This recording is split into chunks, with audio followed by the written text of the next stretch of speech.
സ്വരസുന്ദരമായ മധുര ഗാനങ്ങൾ പകർന്ന മലയാളത്തിന്റെ പ്രിയപ്പെട്ട കുഞ്ഞു ഗായകർ. ലോകമെമ്പാടുമുള്ള സംഗീത പ്രേമികൾ കാത്തിരിക്കുന്ന സ്വർഗീയ വിരുന്നിലേക്ക് എല്ലാ പ്രിയ പ്രേക്ഷകർക്കും സ്നേഹസ്വാഗതം. സർഗനാദലയങ്ങൾക്ക് അനുഗ്രഹ മധുരവുമായി നമ്മുടെ സ്വന്തം ജഡ്ജസ്. Welcome judges. പാട്ടിന്റെ പ്രിയ വേദിയിലേക്ക് മണ്ണാർക്കാടിന്റെ സ്വന്തം പാട്ടുകാരൻ യാസീൻ എത്തുന്നു. Welcome Yaseen on stage.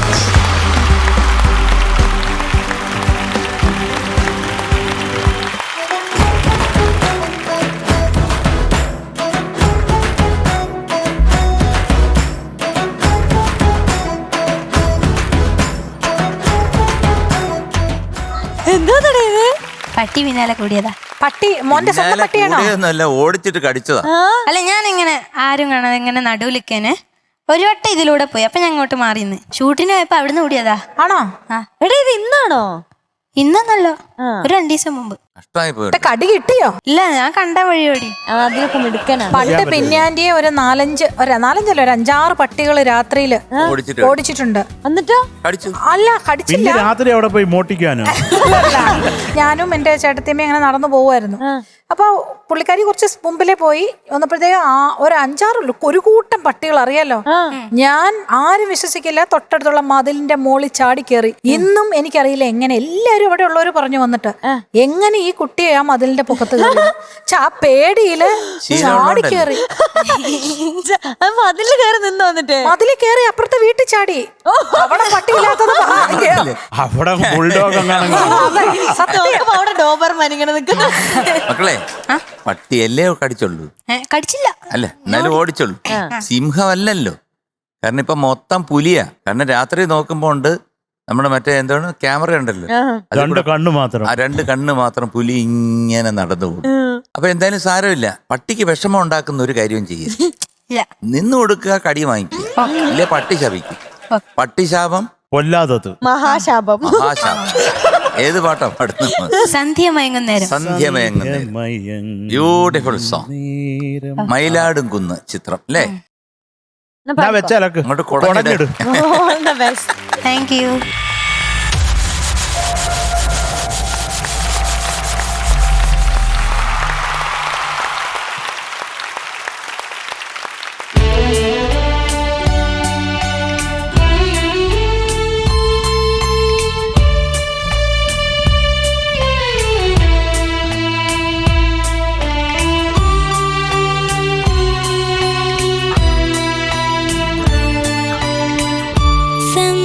മയങ്ങുന്നേരം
മക്കളെ സാർ നന്നായിരുന്നു കേട്ടോ. Thank you sir. മോൻ ഒരുപാട് പരിശ്രമിച്ചിട്ടുണ്ട് ഈ പാട്ട് പാടാൻ. പക്ഷെ ഒരുപാട് പ്രശ്നങ്ങളും ഉണ്ടായിട്ടുണ്ട് ഈ പാട്ടിൽ. മോൻ സാധാരണ രീതിയിൽ പ്രീവിയസ്ലി പാടുമ്പോഴത്തേക്ക് ശ്രുതി നല്ല ശുദ്ധമായിട്ട് വന്നുകൊണ്ടിരിക്കുകയായിരുന്നു. പക്ഷെ ഇവിടെ കുറച്ച് സ്ഥലങ്ങളിൽ കാട്ടുതാറാവുകൾ, കടത്തു തോണികളിൽ, അങ്ങനെ കുറേ സ്ഥലങ്ങളിൽ ഇത്തിരി ശ്രുതിയുടെ പ്രശ്നങ്ങളുണ്ട്. അതുപോലെ ബന്ധൂരെ രാഗബന്ധൂരെ അത് ആദ്യം പാടിയപ്പോഴത്തേക്ക് അത്ര ഒരു അങ്ങോട്ട് ക്ലാരിറ്റി കിട്ടിയില്ല. ഒന്ന് പാടാവോ? ബന്ധൂരേ അങ്ങനെ ഒരു ഗ്ലൈഡ് ഉണ്ടോ? അത് പിന്നെ റിപ്പീറ്റിലുണ്ട്. ഓക്കെ. അപ്പൊ ആ ഒരു രാഗത്തിന് ഒരെണ്ണം. പിന്നെ കാട്ടുതാറാവുകൾ സെക്കൻഡ് ടൈം എടുത്തപ്പോൾ പിന്നെ മോന് ആ ബ്രിഡ്ജിങ് ഉണ്ടല്ലോ, എങ്ങനെയാണ് ആ ഏറ്റവും ടോപ്പിൽ പോയിട്ട് പിന്നെ ഫാൾസെറ്റോയിൽ കയറുന്നുണ്ടല്ലോ, അത് മനോഹരമായിരുന്നു കേട്ടോ. അത് അറിയാത്ത രീതിയിൽ കയറി, പക്ഷെ അറിയും. നമ്മളറിയും, ഇങ്ങനെ കേൾക്കുന്നവർക്ക് പെട്ടെന്ന് അറിയത്തില്ല. എനിക്ക് ഏറ്റവും ഇഷ്ടപ്പെട്ടത് കാക്ക ചേക്കേറും അവിടെ തൊട്ട് കുറച്ച് സ്ഥലങ്ങൾ ഇഷ്ടപ്പെട്ടു. പിന്നെ ബാക്കി സ്ഥലങ്ങൾ കുറച്ചുകൂടെ മോന് നന്നാക്കാം എന്നെനിക്കൊരു അഭിപ്രായമുണ്ട്. കാരണം എപ്പോഴും പ്രീവിയസ് ആയിട്ടുള്ള പെർഫോമൻസ് വെച്ചിട്ടാണ് പിന്നെ അടുത്തതിലോട്ട് നമ്മൾ പോകുന്നത്. ഇപ്പോൾ ഒരു 5-6 പാട്ടായിട്ട് മോൻ നല്ല സുഖിച്ച് പാടി വരികയാണ്, അടിപൊളിയായിട്ട് പാടി വരിക. അപ്പോൾ അതിനകത്തുനിന്ന് ഇനി ഒരു ഇഞ്ച് പുറകോട്ട് പോയി കഴിഞ്ഞാൽ ഞങ്ങൾക്ക് ഇങ്ങനെ പറയേണ്ടി വരും. ഓരോ നോട്ട്സ് ഉണ്ടല്ലോ, ഇപ്പം സന്ധ്യമയങ്ങും സന്ധ്യമയങ്ങും നേരം അന്ന് പഠിക്കാൻ കറക്റ്റായിട്ട് കൃത്യം. സന്ധ്യമയങ്ങും സന്ധ്യമയങ്ങും നേരം ഗ്രാമചന്തപിരി. അങ്ങനെ വടിയാക്കരുത്. ഒരു ചെറിയ ഗ്രാമചന്തവിരി ചന്തപിരിയുന്ന നേരം. ബന്ധൂരേ രാഗബന്ധൂരേ ഒരു ദൈവത ഉണ്ട് അവിടെ. രാഗബന്ധൂരേ നീ എന്തിനീ വഴി സൂപ്പർ. എനിക്കെന്തു നൽകാൻ വന്നു, നൽകാൻ വന്നു. ഓക്കെ, ഞാൻ പറഞ്ഞു തന്നെ ഇതുപോലത്തെ കുറച്ച് പ്രശ്നങ്ങൾ അവിടെ ഇവിടെ ഉണ്ട്. എന്നാലും ടോട്ടലി നന്നായിരുന്നു കേട്ടോ മോനെ. പട്ടി ഓടിച്ചിട്ട് കടിക്കാൻ വന്ന ചുമ്മാതല്ല എന്ന് എനിക്ക് മനസ്സിലായി. നീ നന്നായിട്ട് പഠിച്ചില്ല. ഞാനിപ്പോ ഒരു വീഡിയോയിൽ വേറൊരെണ്ണം കണ്ടായിരുന്നു. ഒരു കരോക്കെ ഇട്ടിട്ട് ഒരു മൈക്കും വെച്ചോണ്ട് ഒരാൾ പാടാൻ തുടങ്ങിയപ്പോൾ സൈഡിലൊരു പട്ടി ഇരിക്കുന്നു. കുറച്ച് കഴിഞ്ഞപ്പോൾ അതും അതേ രീതിയിൽ പിടിക്കുകയാണ്. ആനിമേറ്റ് ചെയ്താണോ എന്ന് അറിഞ്ഞൂടാ, അതേ സ്വരസ്ഥാനത്തൊക്കെ പിടിക്കാൻ ശ്രമിക്കുക. അതുകൊണ്ട് നീ പട്ടിയുടെ 2 കടി വാങ്ങിച്ചു. മക്കളെ മഷ്റൂമേ, സാർ സുഖാണോ നിനക്ക്? സുഖം. നന്നായിട്ട് പാടി കേട്ടോ. കാര്യം ഈ ഒരു കോമ്പസിഷൻ നിങ്ങൾക്ക് ശ്രദ്ധിച്ചോ എന്ന് അറിഞ്ഞൂടാ. ഇത് ഒന്നും ഒരു ഗ്ലൈഡ് അതൊന്നും ഇല്ല. അതിപ്പോൾ ചരണം തന്നെ അനുപല്ലവി മക്കൾ നോക്കിയാൽ അറിയാം. എല്ലാം അത് അങ്ങ് നേരെ സ്ട്രെയിറ്റ് നോട്ട്സ് ആണ് കൂടുതൽ. അതിനകത്ത് ഒരു അഡ്ജസ്റ്റ്മെന്റ് പിടിയൊന്നും ഇല്ല കേട്ടോ. അതൊക്കെ മോന് കൃത്യമായിട്ട് പഠിച്ച് പാടിയിട്ടുണ്ട്. മോനെ എനിക്കുള്ള ഒരു ഡൗട്ട്, മോനെ അനുപല്ലവി പാടി പ്രതിഫലമാണോ നിന്റെ മൗനം നിന്റെ നാണം എന്ന് പാടിയോ? എപ്പോഴും നോക്കിക്കോണം. പക്ഷെ കുഴപ്പമില്ല മോനെ. പക്ഷെ എങ്കിലും വളരെ ബ്യൂട്ടിഫുൾ ആയിട്ടുള്ള ഒരു എന്താ പറയണ്ടത് ഒരു കോമ്പസിഷൻ. ഈ നമ്മുടെ സ്ട്രിങ് സെഷൻ ഇപ്പോൾ ഫ്രാൻസിസ് ഒക്കെ ഇങ്ങനെ വായിച്ച് കലക്കി മോൻ ആ അനുപല്ലവി പാടുമ്പോൾ അത് റിപ്പീറ്റ് കൊണ്ട് ഇട്ടിട്ട് അത് വരുമ്പോൾ എന്നെ നോക്കി ചിരിക്കുക. അത് അത്രയ്ക്ക് എൻജോയ് ചെയ്യുക ഫ്രാൻസിസ്. അപ്പം മക്കള് നന്നായിട്ട് പാടി. ഇതുപോലെ ചെറിയ കാര്യം കുറച്ചും കൂടെ കറക്റ്റ് ചെയ്തണം കേട്ടോ മോനെ. All the best. Thank you sir. എനിക്കിഷ്ടമായിട്ടോ, നന്നായി പാടി. കാരണം നല്ല ഒരു സൂപ്പർ സോങ് സെലക്ഷൻ. ഇപ്പം ഇവരൊക്കെ പറഞ്ഞതുപോലെ ഫസ്റ്റ് അതിൻ്റെ ബ്യൂട്ടി എന്ന് പറയുന്നത് ആ ഒരു സ്ട്രെയിറ്റ് കാരണം ഇൻ ബിറ്റ്വീനുള്ള സ്വരങ്ങൾ രീ ഇല്ല, നീ ഇല്ല, ഒന്നുമില്ലാത്ത കറക്റ്റാ ലാ ലാ ലാ ലാ ഗ സ ധ പ എന്ന് വരുന്ന ആ ഒരു അങ്ങനെ കുറേ സ്ട്രെയിറ്റ് നോട്ട്സ് ഉണ്ട്. ഫസ്റ്റ് പറയാം, മോൻ ലാസ്റ്റത്തെ ചരണം പാടിയത് ഭയങ്കര ഇഷ്ടപ്പെട്ടു. താങ്ക് യു മാം. അത്രയും പാടി വന്നതിൽ ലാസ്റ്റ് ചരണം ഞാൻ ഇവിടെ സൂപ്പർ സൂപ്പർ എന്ന് എഴുതിയിട്ടുണ്ട്. കാതരമിഴികളോടെ കാക്ക ചേക്കേറും കിളിമരത്തണലിൽ കാതരമിഴികളോടെ നല്ല ഭാവത്തിൽ പാടിയത്. നല്ല രസമുണ്ടായിരുന്നു. മക്കളുടെ സൗണ്ട് ഇങ്ങനെ നല്ല ഒരു എന്താ പറയുക, ഒരു അലുവ പോലത്തെ സൗണ്ടാണ്. നല്ല തിരുനെൽവേലി അലുവ. തിരുനെൽവേലി അലുവ കണ്ടിട്ടുണ്ടോ?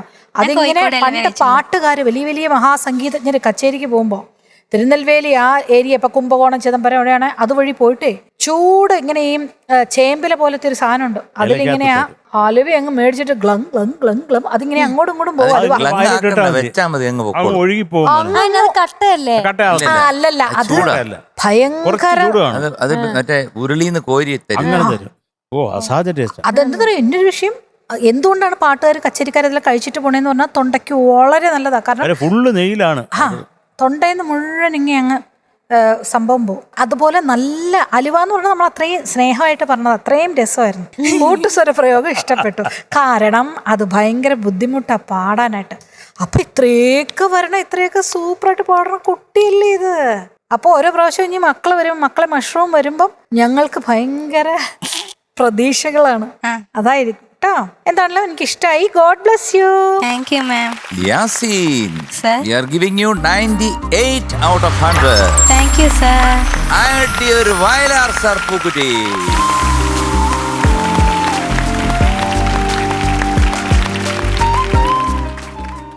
അപ്പൊ ജഡ്ജസ്, ഇന്ന് നമുക്ക് സ്പെഷ്യൽ ഗസ്റ്റ് ഉണ്ട് കേട്ടോ. ഇപ്പൊ നമ്മുടെ തിയേറ്ററിലൊക്കെ ഭയങ്കര സൂപ്പർ ആയിട്ട് ഓടിക്കൊണ്ടിരിക്കുന്ന ലിറ്റിൽ ഹാർട്സ് മൂവിയുടെ പ്രൊമോഷന്റെ ഭാഗവുമായിട്ട് അതിന്റെ പ്രൊഡ്യൂസർ സാന്ദ്ര ചേച്ചിയും നമ്മുടെ ഷൈൻ ടോം ചാക്കോ ഷൈൻ ചേട്ടനും എത്തിയിട്ടുണ്ട്. സോ ഞാൻ വിളിക്കട്ടെ. പിന്നെ Please, please. വെൽക്കം സാന്ദ്ര ചേച്ചി ആൻഡ് ഷൈൻ ചേട്ടൻ.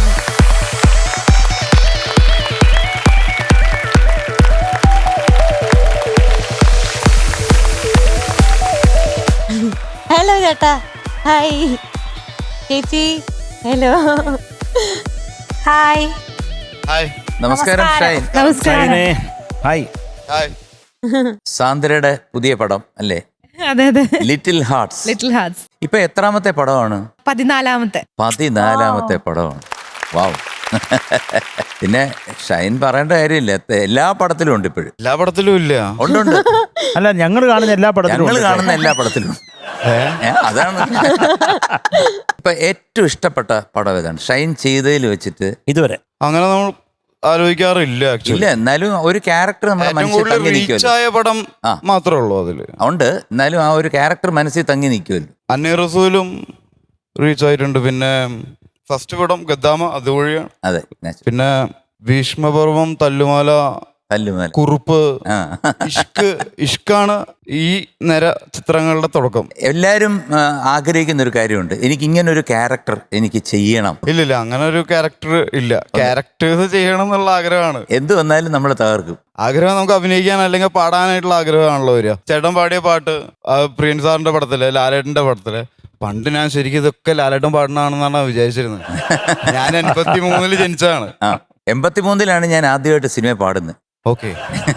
ഞാൻ സെപ്റ്റംബറിൽ ജനിച്ചു. അപ്പൊ അന്ന് മുതൽ നമ്മള് കേൾക്കുമ്പോ ഒരു 3 വയസ്സൊക്കെ ആകുമ്പോ രജിസ്റ്റർ ആയിട്ടുണ്ടാവാം. ലാലേട്ടനെയൊക്കെ നോട്ടീസ് ചെയ്തിട്ടുണ്ട് ഞാൻ. അതെ. അപ്പൊ ലാലേട്ടൻ പാടിയ പാട്ടുകളായിട്ടാണ്, ലാലേട്ടൻ പാടിയ പാട്ടെന്നാ പറയാ. ശ്രീകുമാറേട്ടൻ ഒരിക്കൽ, ഞാൻ പൊന്നാനിയിലെ ജനിച്ചു വളർന്നു. പൊന്നാനി AVI സ്കൂൾ ഗ്രൗണ്ടിൽ ഒരിക്കൽ പ്രോഗ്രാം അവതരിപ്പിക്കാൻ വന്നിരുന്നു. അതൊരു 88, 89, 90 ആ സമയത്താ. അന്ന് ഞാൻ ചേട്ടൻ പാടിയ പാട്ടുകൾ കൊണ്ടാണല്ലോ എന്ന് അവതരിപ്പിക്കുന്നത്. ഞാൻ പറഞ്ഞു, ഇത് ലാലേട്ടൻ പാടിയ പാട്ട്, ഇത് ചേട്ടൻ പാടിയ പാട്ടല്ല. ചേട്ടൻ പാടിയാ ശരിയാവത്തില്ലെന്ന്. ശരിയാവത്തില്ല, ലാലേട്ടൻ തന്നെ പാടണം. പിന്നെ ഈ പടത്തിനെ കുറിച്ച് 3 കാലഘട്ടത്തിലുള്ള പ്രണയമാണ്. കൗമാരക്കാരുടെ പ്രണയം, പിന്നെ കല്യാണം കഴിഞ്ഞ് ഡിവോഴ്സിന്റെ വക്കിലോ ഡിവോഴ്സോ ആയിട്ട് നിൽക്കുന്നവർ വീണ്ടും അതേ ഒന്നിക്കുന്നു, അല്ലെങ്കിൽ സ്റ്റാറ്റസ് ഉള്ളവരുമായിട്ടുള്ള ഒരു പ്രണയം അല്ലേ? 3 ഏജ് ഗ്രൂപ്പിലുള്ള പ്രണയങ്ങളാണ്. ഒന്ന് ഏതൊരു ആണിനും പെണ്ണിനും തോന്നാവുന്ന പോലത്തെ ഒരു പ്രണയം, വളരെ സിമ്പിൾ ആയിട്ടുള്ള ഒരു പ്രണയം. അതാണ് സിബിയും ശോശയും, ഷെയ്നും മഹിമയും ചെയ്യുന്ന ക്യാരക്ടേഴ്സിന്റെ പ്രണയം. അതാണ് ഇതിനകത്തൊരു 20s കാലഘട്ടത്തിലുള്ള പ്രണയം. പിന്നെ വരുന്നത് ഷൈൻ്റെ ആണ്. ഇതിനകത്ത് ഒരു ഇന്റൻസ് ക്യാരക്ടർ എന്ന് പറയുന്നത് ഷൈൻ്റെ ലവ് ട്രാക്കാണ്. അതാണ് ഇത്രയും നാളും നമ്മൾ എവിടെയും പറഞ്ഞിട്ടില്ലാത്ത. ബാക്കിയെല്ലാം നമ്മൾ ഇതിനു മുമ്പും ഇന്റർവ്യൂസിലും എല്ലായിടത്തും വന്നിരുന്നു. പക്ഷേ ഈ റിലീസിന് ശേഷം ഇറക്കിയത് ഷൈൻ്റെ മാത്രമാണ്. കാര്യം ഇതൊരു പ്രത്യേകതയുള്ള ലവ് സ്റ്റോറിയാണ്. ഇന്നത്തെ കാലഘട്ടത്തിൽ അതിനൊരു പ്രത്യേകതയില്ല. എന്നാൽ പോലും സിനിമയിൽ ഇപ്പൊ ഇത് വരാൻ തുടങ്ങുന്നതേ ഉള്ളൂ. ആ പ്രണയത്തെ കുടുംബം എങ്ങനെ എടുക്കുന്നു എന്നുള്ളതാണ് സിനിമ. പിന്നെ വരുന്നത് ബാബുചേട്ടന്റെ പ്രണയമാണ്. അതൊരു മിഡിൽ ഏജിലുള്ള പ്രണയം. അത് എനിക്ക് തോന്നുന്നു എനിക്ക് ഏറ്റവും ബ്യൂട്ടിഫുൾ ആയിട്ട് തോന്നിയ ഒരു പ്രണയവും അവരുടെ ആയിരുന്നു. എല്ലാവർക്കും ഇതിനകത്ത് ലവ് സോങ്സും ഉണ്ട്. അപ്പൊ ഇവര് ഷെയ്ൻ്റെ ഒരു നല്ല ലവ് സോങ് ഉണ്ട്, ഷൈൻ്റെ ഒരു നല്ലൊരു ലവ് സോങ് ഉണ്ട്, ബാബുചേട്ടനും ഉണ്ട്. അപ്പം ഒരു മ്യൂസിക്കൽ സിനിമയും കൂടെയാണ്. 9 പാട്ടുണ്ട്. സംവിധായകൻ ആരാണ്? കൈലാസ് മേനൻ. കൈലാസ്. 9 പാട്ടുണ്ട് മൊത്തം. അയ്യോ അതൊരു വലിയ കാര്യട്ടോ. കാരണം പഴയ ഇപ്പോഴുള്ള സിനിമയൊക്കെ ഓർമ്മ സിനിമകളിലെ പാട്ടുകൾ ഒരുപാട് കുറഞ്ഞു വരുന്നു. ഇപ്പൊ ബാക്ക്ഗ്രൗണ്ട് സ്കോർ പോലെയാണല്ലോ അതെ, സ്കോറായിട്ടാ കൂടുതലും ചെയ്തേക്കുന്നത്. പക്ഷെ പ്രോപ്പർ പാട്ടായിട്ട് 6 പാട്ടുണ്ട്. സൂപ്പർ, അതൊരു വലിയൊരു കാര്യം. അതൊരു വലിയ കാര്യമാണ്. എനിക്കൊരു അനുഭവം ഉണ്ട് മിന്നൽ മുരളിയില്. നിറഞ്ഞ താരകങ്ങൾ വന്ന് വീണരാവിൽ തരന്നരാരേ, നല്ലൊരു പാട്ടാണ്, ഒരു പെപ്പി സോങ് ആണ്. ഞാൻ ആ പാട്ട് കണ്ടപ്പോഴത്തേക്ക് ഇത് ഇത്രേ ഉള്ളൂ. പിന്നെ അളിയാ അതിഞ്ഞെടുത്തോണ്ട് ഇത് പിന്നെ കംപ്ലീറ്റ് ഡയലോഗ്. പിന്നെ വേറൊരു സ്ഥലത്ത് ശകലം വരുന്നുണ്ട്, പിന്നെ വേറെ വരുന്നുണ്ട്. പക്ഷെ ഇതിനകത്ത് 6 പാട്ടും ഫുള്ളായിട്ട് വരുന്നെന്ന് പറയുന്നതിൽ ഒരു വലിയ നമസ്കാരം, ഒരു വലിയ കേടി. Let it become a trend. കാരണം ഇത് പാട്ടിന്റെ ഒരു വേദിയാണ്. എനിക്കിവിടെ പറയുന്നതിൽ എനിക്ക് ഒരുപാട് നിങ്ങൾ വന്നതിൽ ഇത് എന്തായാലും പടം കാണണം ചേട്ടാ. ഉറപ്പായിട്ടും ഇന്ന് തന്നെ പോയി കാണണം. എപ്പിസോഡ് കഴിഞ്ഞിട്ട് നാളെ പോയി കാണാം. ഉറപ്പായിട്ട് കാണും. എല്ലാരും ഒരുപോലെ എൻജോയ് ചെയ്യുന്ന സിനിമയായിരിക്കും. കാര്യം മുഴുവൻ ചിരിക്കാനുള്ള പടമാണ്. അപ്പൊ ഒരു 2-2.5 മണിക്കൂർ നമ്മള് റിലാക്സ് ചെയ്ത് ചിരിച്ച്, ഒരു ബലം പിടിക്കാനും ഇല്ല, റിലാക്സ് ചെയ്ത് ചിരിച്ചു പോരാവുന്ന ഒരു സിനിമയാണ്. നല്ല പേരുമാണ് ലിറ്റിൽ ഹാർട്ട്സ്. Little hearts. കുഞ്ഞു ഹൃദയം. അതെ. നമ്മുടെ ഇന്നത്തെ ഈ എപ്പിസോഡിൽ നമ്മുടെ സാന്ദ്ര ചേച്ചിയും ഷൈൻ ചേട്ടനും ഒക്കെ നമ്മുടെ കൂടെ ഉണ്ടായിരുന്നു. അവർ പറഞ്ഞ പോലെ തന്നെ എല്ലാവരും പോയിട്ട് ലിറ്റിൽ ഹാർട്ട്സ് മൂവി കാണുക, അഭിപ്രായങ്ങളൊക്കെ അറിയിക്കുക. സോ ഇന്നത്തെ നമ്മുടെ ടോപ്പ് സിംഗർ എപ്പിസോഡ് ഇവിടെ വൈൻഡപ്പ് ചെയ്യാൻ സമയമായിരിക്കുകയാണ്. അടുത്ത ദിവസം വീണ്ടും കാണും വരെ എല്ലാവർക്കും ടാറ്റാ ബൈ, സീ യു.